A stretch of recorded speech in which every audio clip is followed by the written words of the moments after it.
E o nosso estudo de hoje está na carta de Tiago, capítulo 1, versículo 6. O que duvida é semelhante à onda do mar, que é levada pelo vento e lançada de uma para outra parte. Emmanuel comenta na lição 165 do livro Fonte Viva: não duvides. Em teus atos de fé e esperança, não permitas que a dúvida se interponha como sombra entre a tua necessidade e o poder do Senhor. A força coagulante de teus pensamentos nas realizações que empreendes procede de ti mesmo, das entranhas de tua alma, porque somente aquele que confia consegue perseverar no levantamento dos degraus que o conduzirão à altura que deseja atingir.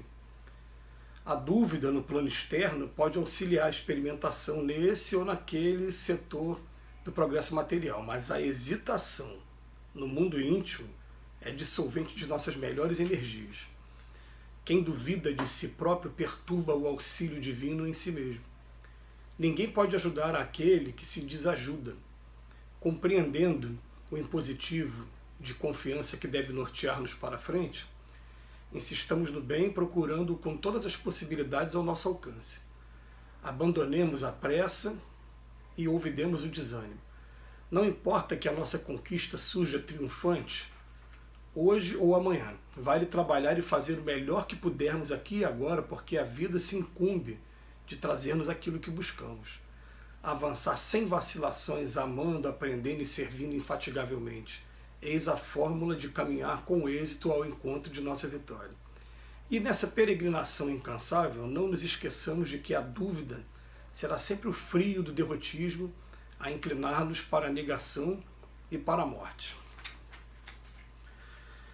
Vamos lá, a gente vai encontrar aquele binômio: dúvida, insegurança, fé, confiança.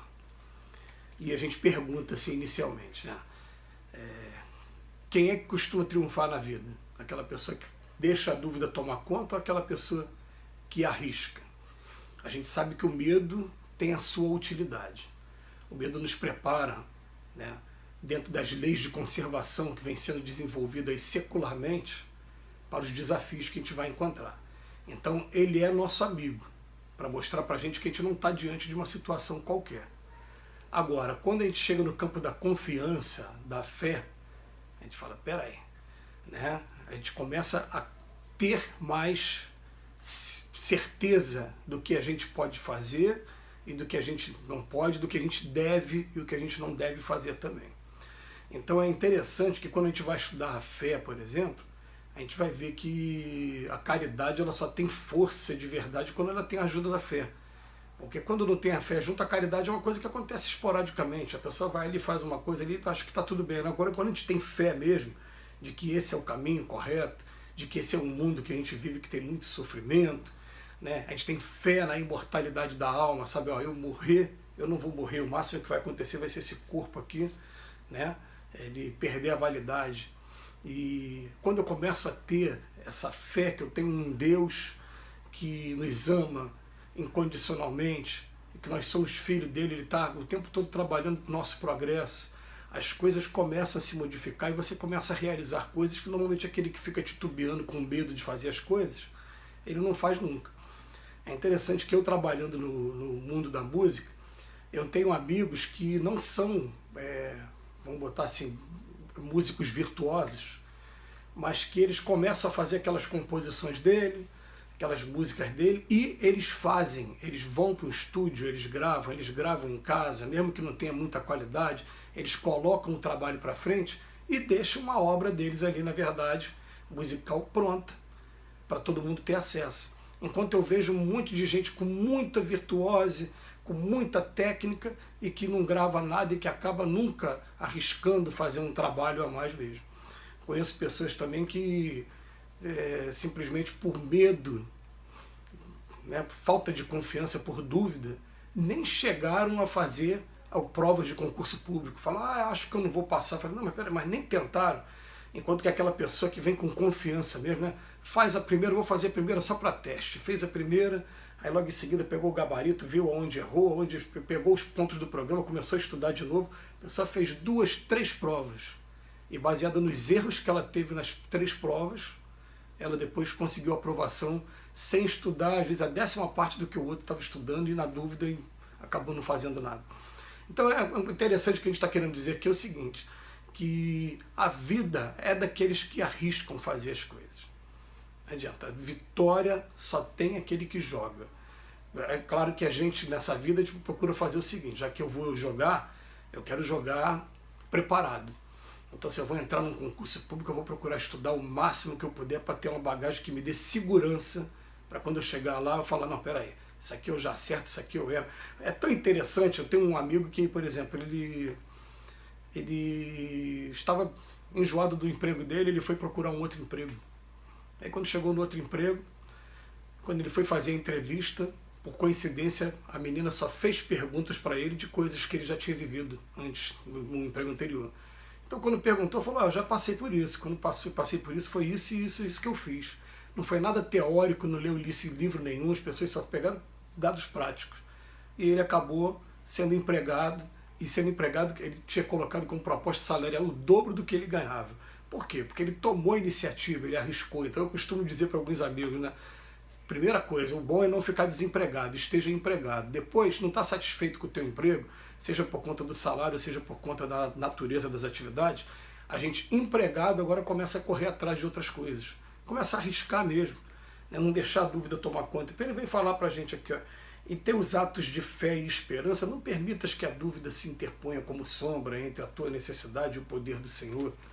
Olha o que está acontecendo aqui, a gente está vivendo um momento ainda que, nesse momento que eu estou falando com vocês, tem muitos amigos ainda doentes.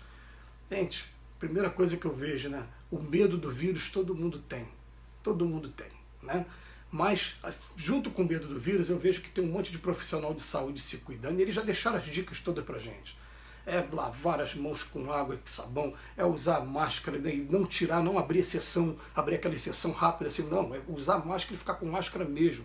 Até a hora que chegar, tirar toda a roupa para entrar no chuveiro, para tomar banho, é usar o álcool, é esterilizar o máximo que você puder.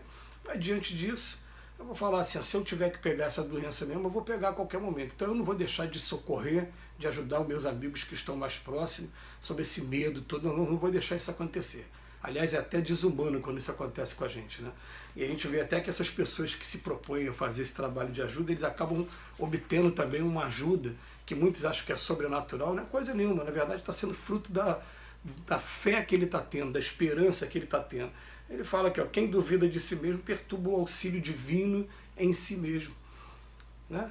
Se eu não tenho fé, não tenho confiança, eu não deixo, né, a divindade estar ajudando a gente, esses espíritos amigos estarem ajudando a gente. Ninguém pode ajudar aquele que se desajuda. Isso é muito sério, gente. É muito sério porque o livre-arbítrio das pessoas é respeitado de um nível que a gente nem imagina.